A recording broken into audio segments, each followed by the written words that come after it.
राम राम जी, सभी भाई बहनों को राम राम। मैं हूं बाबा रामदास और आप देख रहे हैं स्लो जिंदगी और बाबा की खरी खोटी। आज मेरे साथ एक बहुत विशिष्ट मेहमान भाई विशाल सिंह जी हैं। विशाल सिंह जी बिहार से आते हैं और बिहार की राजनीति पे बड़ी बारीक नज़र रखते हैं। विशाल भाई राम राम। राम राम राम राम। विशाल भाई एक बात बताइए, बिहार का चुनाव हुआ, कुछ लोगों के लिए अप्रत्याशित हो सकता है, मेरे लिए बिल्कुल अप्रत्याशित नहीं था। और मैं आपको फैक्ट बताऊं कि जिस दिन एग्जिट पोल हो रहे थे ना, मैंने 207, मेरे फेसबुक पे आज भी मैं आपको स्क्रीनशॉट दिखा सकता हूँ, मैं लोग 125-30 बड़ा कंजर्वेटिव था, बड़ा एक वो दे रहे थे फिगर, मैं 207 सीट का दिया था और 203 आई थी शायद। इसी तरह मैंने हरियाणा में भी जब सारा भारत कह रहा था कि कांग्रेस जीतेगी, मैंने कहा बीजेपी जीतेगी, और मैंने बकायदा कम से कम 20 वीडियोस बनाए थे। जी जी जी। और पूरा मैंने जस्ट मतलब पूरा आंकड़ों के साथ मैंने कहा ये है बीजेपी की जीत का कारण। खैर तब चलिए, बिहार का रिजल्ट आ गया, मेरे लिए कतई अप्रत्याशित नहीं था। बीजेपी ज्यादा सीटें लाके भी एक बार फिर नीतीश बाबू सीएम है। नीतीश बाबू के बारे में कहा जा रहा था बनेंगे कि नहीं बनेंगे, कितने दिन बनेंगे, क्या फ्यूचर, क्या आपको क्या लग रहा है नीतीश जी की जो हेल्थ है और जो बाकी सारे इश्यूज हैं, आपको लगता है कि नीतीश जी अपना टर्म पूरा करेंगे ये वाला 5 साल का? देखिए, जो जो बातें मार्केट में आ रही थी चुनाव के पहले, आज के दिन पे चुनाव के बाद स्थिति थोड़ी बदली। आज के दिन पे नीतीश कुमार जी पूरे बिहार घूम रहे हैं, योजनाओं की समीक्षा कर रहे हैं, आकलन कर रहे हैं चीज़ों का। और पहले हम लोग भी मानते थे कि कुछ परिवर्तन होने वाला है चुनाव के कुछ महीने बाद, जो जिस तरह की मार्केट में बातें आती थी। लेकिन आज के दिन पर ये देखा जाता है कि मुख्यमंत्री जी सुबह के समय योजनाओं की समीक्षा खुद जाके कर रहे हैं। कल परसों ही वो चीफ सेक्रेटरी साहब के साथ समीक्षाएं करवा रहे थे, और सिर्फ पटना ज़िला के नहीं, पटना ज़िला के बाहर की बातें मैं बता रहा हूँ। दैट मीन्स कि वो सुबह 8-9 बजे अपना आवास छोड़ रहे हैं और 10-11 बजे के बाद से वो जिलाओं में खुद घूम रहे हैं। अब जो स्थिति इस तरह की हो जाती है तो ये कहना कि कुछ स्विच होगा, ये अभी बहुत प्रीमेच्योर बात है। लेकिन अच्छी चीज़ ये है कि क्योंकि भारतीय जनता पार्टी को ये लग रहा है कि अब हम लोग एकदम दरवाजे के बाहर हैं, तो स्टेट की लीडरशिप भी हर संभव प्रयास कर रही है कि उनके मिनिस्टर्स, उनके पोर्टफोलियोज़ में अच्छा काम दिखे, और भारत सरकार भी बिहार को उस तरीके से हैंड होल्डिंग करा रही है। देखिए, यूपी बिहार में मूलतः एक फ़र्क है। योगी जी जब मुख्यमंत्री हुए तो दिल्ली में माननीय प्रधानमंत्री जी काबिज थे और मजबूत थे। बिहार के अंदर ऐसा नहीं हुआ। बिहार 2005 से लेकर 15 तक दिल्ली में, 14 तक तो यूपीए की सरकार थी, 14 में खटपटी हो गया था प्रदेश के अंदर, और फिर आरजेडी के समर्थन से सरकार चली, फिर बीजेपी के साथ सरकार बनी, फिर वही सब हुआ। अब मुझे ये लग रहा है कि पिछले 1 साल में और आगे आने वाले समय के अंदर, इस पूरे कार्यकाल के अंदर, भारतीय जनता पार्टी के साथ मिलकर जो सरकार चलने वाली है बिहार के अंदर, उसके अंदर विकास, विश्वास, ये सब चीज़ें बहुत आगे आके आएंगी। अच्छा, पहली बार गृह मंत्रालय भाजपा के पास है?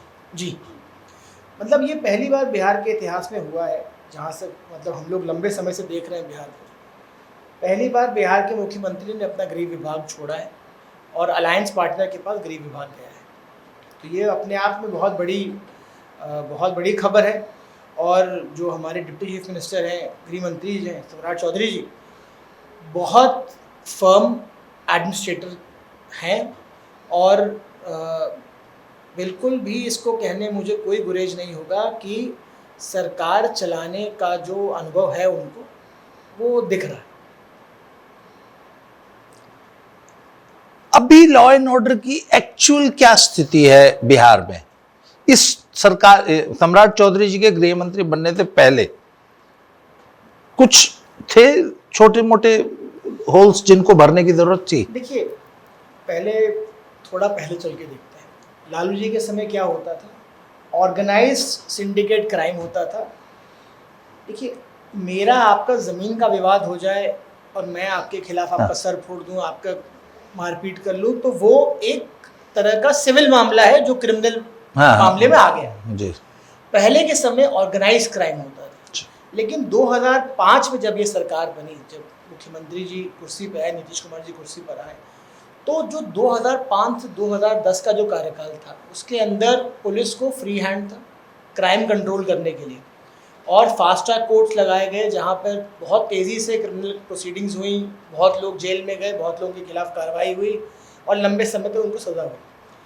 अभी क्या हो रहा है कि इस तरह के जो आपस के सिविल के लैंड डिस्प्यूट्स थे वो बढ़ गए, क्योंकि बिहार में ज़मीन के दाम भी बढ़े और अब कोई माफियागिरी का सिस्टम तो है नहीं। भाई माफियागिरी किस काम में है, बालू के अंदर होगी, ज़मीन के विवाद होते हैं। लेकिन इसके अंदर भी मैं ये देख रहा हूँ कि जो छोटे मोटे क्राइम होते थे, जब से सम्राट चौधरी जी गृह मंत्री बने हैं उन्होंने पुलिस को फ्री हैंड दिया हुआ है। और हम डिस्ट्रिक्ट्स के अंदर देख रहे हैं कि बहुत छोटी चीज़ बताता हूँ, कल मैं जमुई से पटना लौट रहा था और पटना से रात को मैं दिल्ली आया हूँ। जमुई लगभग 130-140 किलोमीटर है। इन 130-140 किलोमीटर के अंदर जैसे जो ज़िला ख़त्म होता था, नया ज़िला शुरू होता था, ज़िला के बॉर्डर के ऊपर पुलिस की बैरिकेडिंग थी, पुलिस मोटरसाइकिल गाड़ियों को चेक कर रही थी। और ये हम जमुई से पटना ज़िला में आए, पटना के अंदर फिर शहर के अंदर आए, तो जो चेक्स एंड बैलेंसेस लगाए जा रहे हैं, छोटी छोटी चीज़ों से ये मालूम चलता है कि पुलिस अब अपने मतलब फुल फ्री हैंड है। और कहीं पर भी अगर लॉ एंड ऑर्डर की क्राइसिस क्रिएट होगी तो एडिक्वेट फ्रीडम दिया गया है कार्रवाई करने की, तो इससे बहुत फ़र्क पड़ने वाला लॉ एंड ऑर्डर की सिचुएशन। मैं आपको बताऊं 2017 में जब योगी जी सीएम बने तो पहले टर्म में इन्वेस्टर्स का विश्वास कायम नहीं होता। एक टर्म में जब इतना बड़ा जंगल राज का दौर चला हो यूपी बिहार में तो टाइम लगता है। अब जब सेकंड टर्म आया है योगी जी का तो इन्वेस्टर्स लाइन लगा के पूरे भारत से प्रोजेक्ट्स छोड़ के यूपी आ रहे हैं और उनको ये भरोसा है कि नहीं, अब यूपी में एक स्टेबल गवर्नमेंट है, अब लॉ एंड ऑर्डर की स्थिति आ गई। पर आपको कुछ लोग कहते हैं कि नहीं, भगवान न करे अगर वापस सपा की सरकार आए तो वापस वही जंगल राज लौट जाएगा। आपको ऐसा लगता है, ऐसा होता है? देखिए, मैं आपको बहुत छोटी सी घटना बताता हूँ बिहार के परिप्रेक्ष्य में। 2000 नीतीश कुमार जी 2005 से एथेनॉल पॉलिसी की बात करते थे। वो कहते थे कि बिहार के अंदर एथेनॉल के प्लांट्स लगने चाहिए, ethanol is the way forward. जब 2017-18 में जब सरकार बनी, उसके अंदर जो कि बीच में एक सरकार बनी थी 2014 के बाद से 15 से लेकर 17 तक, जिसमें राष्ट्रीय जनता दल 15 का चुनाव हुआ, जिसमें जेडीयू आरजेडी कांग्रेस मिलकर सरकार बनी 15 की। वो सरकार जब ख़त्म हुई, जब बीजेपी आई बिहार में नीतीश कुमार जी के साथ, तो उस गवर्नमेंट ने ये सुनिश्चित करवाया कि एथेनॉल प्लांट्स बिहार के अंदर लगना शुरू हो। शाहनवाज जी उसके बाद मंत्री हुए और मैक्सिमम एथेनॉल यूनिट्स अगर आप कहिएगा तो शाहनवाज जी के कार्यकाल के अंदर हुए। वो क्यों हुआ? क्योंकि एक मंत्री ऐसा था जो एडमेंट था, जो चाहता था कि बिहार के अंदर इन्वेस्टमेंट आए, और वो पर्सनली मिलते थे इन्वेस्टर्स से, इन्वेस्टर्स मीट कराते थे। दिल्ली में 3 इन्वेस्टर्स मीट हुए, मुंबई में हुए, चेन्नई में हुए। वो जो कॉन्फिडेंस बना वो तब टूटा जब बीच में फिर बीजेपी और जेडीयू की सरकार गिरी, और फिर अब ये लग रहा है कि अब जो सरकार बनी है, अब कॉन्फिडेंस दोबारा इन्वेस्टर्स का आएगा, और एथेनॉल ही नहीं, बाकी इंडस्ट्रीज के अंदर भी नए लोग आएंगे।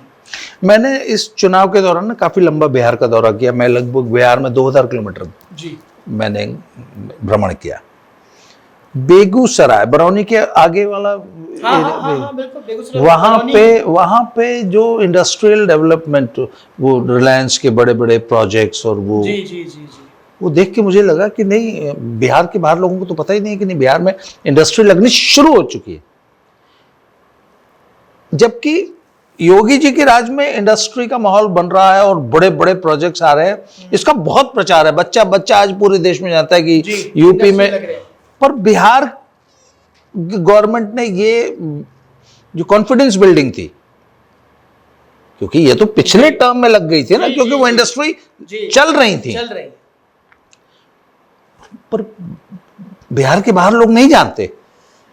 देखिए होता क्या है कि जब पॉलिटिकल इन्वायरमेंट अनसर्टन रहता है ना, उसमें परिवर्तन होता रहता है, उथल पुथल रहती है, तो आप कितना भी प्रचार प्रसार करिए, जो फेस रहता है, जो चेहरे आगे 2-3 चेहरे दिखते हैं, कॉन्फिडेंस उनके कारण बनता है या बिगड़ता है। देखिए इंडस्ट्रीज तो जिस बेल्ट में आप कह रहे हैं बेगूसराय में, वो लालू जी के कार्यकाल शुरू होने के पहले की इंडस्ट्रीज हैं, जिसके अंदर बिस्कोमान का भी मैं बताऊं, जिसका मैं अध्यक्ष हूँ, हमारा भी एक फर्टिलाइजर का यूनिट है 80 के अंदर। देखिए होता क्या है कि जब भी जेडीयू और बीजेपी की सरकार बिहार में रही, आप ऊपर से नीचे तक देखिएगा, कॉन्फिडेंस इन्वेस्टर का बना रहता है कि भाई law and order Nitish Kumar ji देखेंगे, लैंड एक्विजिशन और बाकी चीज़ें सरकार, बिहार सरकार देखेगी, दिल्ली में एक मजबूत सरकार है, इन्वेस्टमेंट्स को प्रोटेक्ट किया जाएगा, लॉ एंड ऑर्डर ठीक रहेगा, और बीजेपी एक बहुत ही कंफर्टेबल पार्टनर है नीतीश कुमार जी के साथ। नीतीश कुमार जी के गवर्नेंस के अंदर बीजेपी बिल्कुल भी हस्तक्षेप नहीं करती है। जो फ्री हैंड देना होता है मुख्यमंत्री जी को, वो फ्री हैंड बीजेपी देती है। उसके कारण लेकिन सरकार बनती है, बिगड़ती है। जब तो सरकार स्पीड पिकअप करती है बाबा, तब तक फिर स्टेट के अंदर सिनेरियो दूसरा बन जाता है।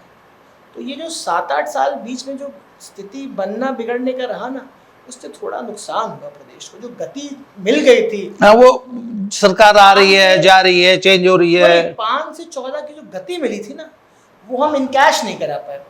योगी जी को एडवांटेज यूपी में ये रहा कि पहले दिल्ली की सरकार थी, उनकी मेहनत पर योगी जी की सरकार बनी, वो टेक ऑफ कर गई। अब तो दोनों लोग साथ मिलकर काम कर रहे हैं ना, ये एडवांटेज अब बिहार को मिलेगा।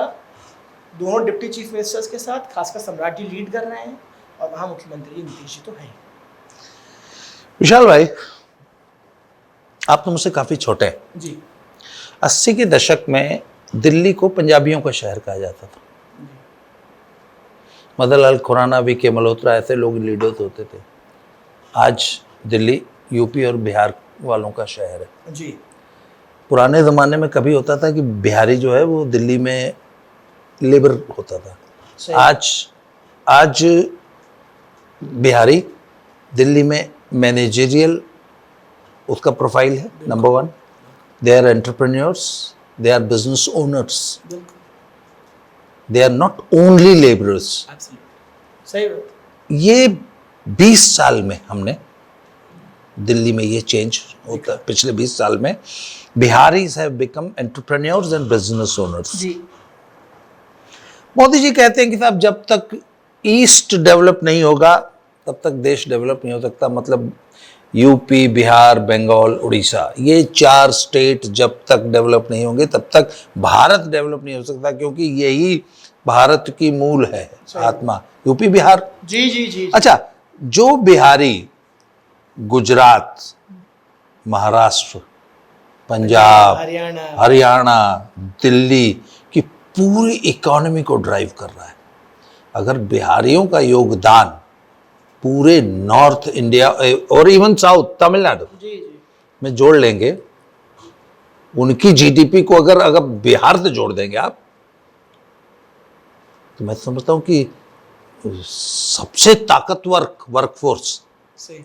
अच्छा, टैलेंट की कोई कमी नहीं, जो संख्या बल, जो सबसे बड़ा बल होता है, बिल्कुल वो। तो what is stopping Bihar from becoming देखिए बहुत डेवलप्ड स्टेट? बहुत आपने बहुत अच्छी बात कही। देखिए तेजस्वी जी ये कहते हैं कि लालू जी का राज बड़ा अच्छा था। मैं लालू जी के राज का उदाहरण, मेरे माँ बाप जो पॉलिटिकली फाइनेंशियली सशक्त लोगों में से थे, उन्होंने भी अपने बच्चे को बिहार नहीं रखा, दिल्ली ले आए। दिल्ली में नोएडा में मकान खरीदा। उस समय नोएडा ये समझिए कि किसी एक बहुत बड़े शहर की झोपड़पट्टी थी। यहीं पढ़ाया लिखाया, और मेरे अगर फादर की डेथ जब तक हुई, मेरे फादर की डेथ 2007 में हुई, उसके 1-2 साल पहले फिर वापस बिहार जाना शुरू किया, जो कि बिहार के अंदर तब परिवर्तन हो रहा था। देखिए, हमारे बिहार की छवि बड़ी खराब की गई है। आज आप कोई ऐसा प्रदेश भारत का नहीं है जहां बिहार और यूपी का आदमी वहां उद्यम करते हुए नहीं, और मैं रिक्शा खींचने वाले की बात नहीं कर रहा हूँ, मैं उद्यम करने की बात कर रहा हूँ। आज आप कहीं देख लीजिए, हमारे लोग बिल्डर हैं, दुकान चला रहे हैं, फैक्ट्री चला रहे हैं, कुछ बना रहे हैं। उस राज्य की अर्थव्यवस्था को चलाने में साहब हमारा भी एक मील का पत्थर है। मेरा ये मानना है कि ये अब बहुत हुआ।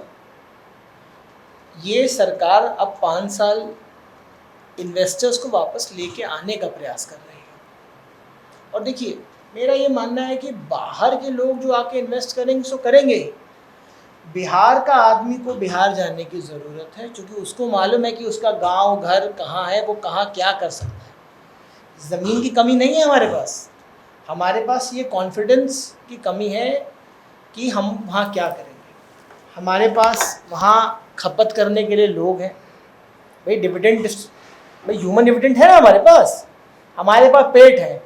हम अगर साबुन और कंघी भी बनाएंगे ना वहाँ, तो उसका मार्केट वहाँ तैयार है। तो मेरा ये मानना है कि इस 5 साल के अंदर ये सुनिश्चित होगा, क्योंकि बहुत आशा से एक नौजवान पीढ़ी इस सरकार को बिहार के अंदर देख रही है।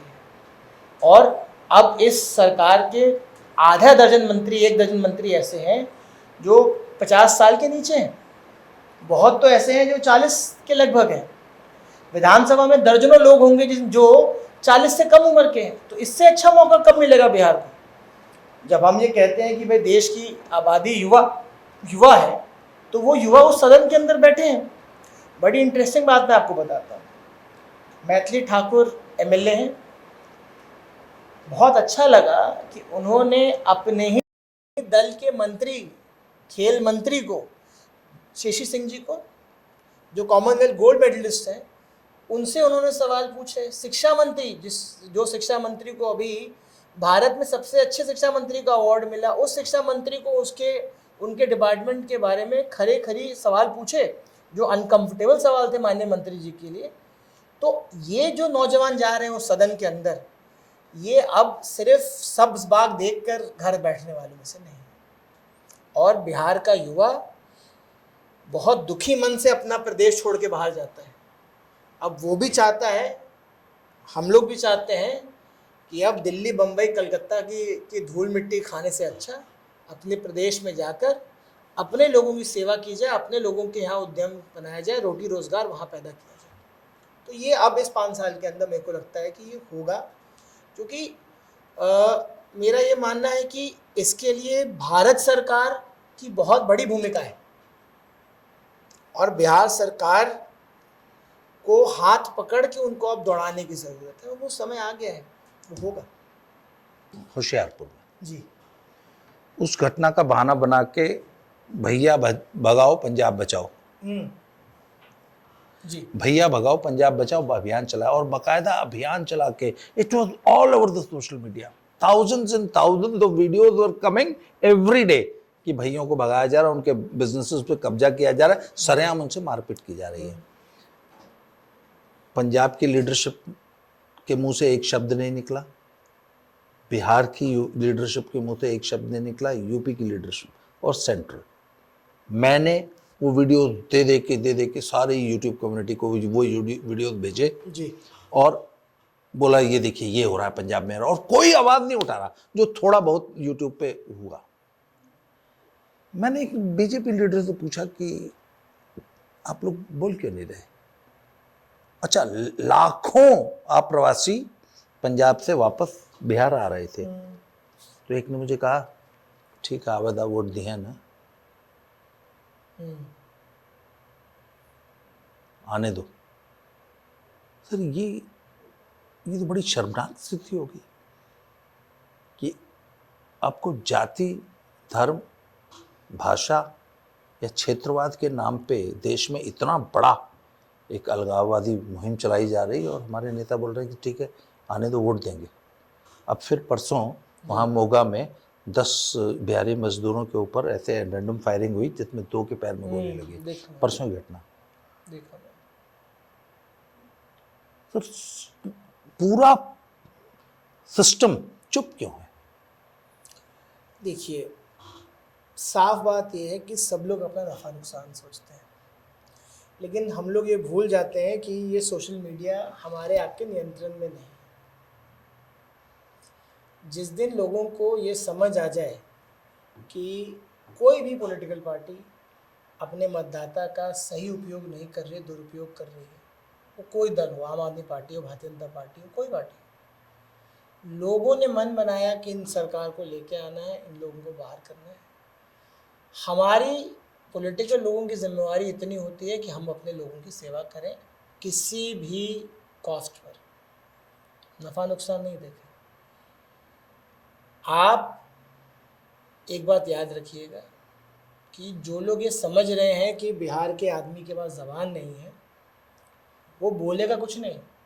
साहब, कोविड के समय आदमी पैदल आ गया था घर अपने, तो बिहारी वो जीवट है। उसके बाद भी उसने नीतीश कुमार को भले ही वोट दे दिया हो, लेकिन बिहारी जीवट है। उसने अगर मन बना लिया तो वो अपना निर्णय लेगा। सरकार में कमियां हैं, उसके बाद भी ये पक्ष में उन्होंने वोट दिया। अगर आज ये सरकार उसके लोगों के प्रति जागरूक नहीं रहेगी, जिम्मेवार नहीं रहेगी, तो फिर लोग अपना मन बनाएंगे। तो जिम्मेवारी तो लोगों को हमारे नेताओं को लेनी होगी। नेता नहीं जिम्मेवारी लेंगे तो लोग जिम्मेवारी ले लेंगे। भाई, नेता हमारे आपके बीच का ही तो है, जिसको हमने कहा कि भाई तुम हमारी जिम्मेवारी ले लो, हम अपना घर परिवार चला लें। अगर कल वो अपने घर परिवार की चिंता छोड़ के तुम्हारा ध्यान दे देगा तो दिक्कत हो जाएगी। मैं आपको बड़ी मज़ेदार बात बताऊं दर्शकों को। जब ये मुहिम चल रही थी तो भैया भगाओ पंजाब बचाओ की, तो अप्रवासी मजदूरों के ठीहों पे, उनके अड्डे पे, उनकी रेडियों को हटा के उनकी जगह पंजाबियों ने फल फ्रूट सब्जी ये वो छोले भटूरे लगाना शुरू किया। तो मैंने उस पर एक वीडियो बनाई थी। मैंने कहा एक भैये को भगा के तुम उसकी जगह फड़ तो लगा लोगे, पर सुबह 4 बजे उठ के मंडी जाओगे, सारा दिन 40 डिग्री गर्मी में उस फड़ पे खड़े होगे और रात को 10 बजे तक मेहनत कर पाओगे? 1 महीने के अंदर सारी फड़े बंद हो गई और वापस अप्रवासी मजदूरों ने वापस। तो बात वही है कि आप कुछ भी कर लीजिए, जीवट कहाँ से लाएंगे? सही बात। जो बिहारी जीवट है वो कहाँ से लाएंगे? तो बिहारी में जीवट तो है, तो मानना पड़ेगा। विशाल जी, आपने समय दिया, बहुत बहुत धन्यवाद। बहुत बहुत धन्यवाद। बड़ा अच्छा लगा आपसे बात करके। नहीं साहब, मेरा बहुत बड़ा मौका मिला आपसे बात करने का। और दद्दा की खरी को मेरी तरफ से और आपको व्यक्तिगत रूप से भाई खूब शुभकामनाएं। बहुत। और आप जो काम कर रहे हैं वो समाज की चेतना को बढ़ाने का काम कर रहे हैं। मेरा आपसे इतना ही आग्रह रहेगा, और मैं आग्रह कर सकता हूँ, छोटा होने का मेरा यही औचित्य है कि समाज को जगाने के लिए आज बहुत कम लोग बोलते हैं। तो आप इसी बेबाकी से खरी भाषा में खरी बात कहिए, ताकि जो लोग सुने, भले ही उस पर अपनी प्रतिक्रिया दे ना दे, वो हमारे आपके हाथ में नहीं है, लेकिन खरी सुनेंगे तो मन से कहीं ज़रूर एक आवाज़ निकलेगी कि हमें सही क्या करना है। बहुत धन्यवाद। बहुत बहुत धन्यवाद। जय श्री राम, हर हर महादेव। दोबारा मिलते हैं।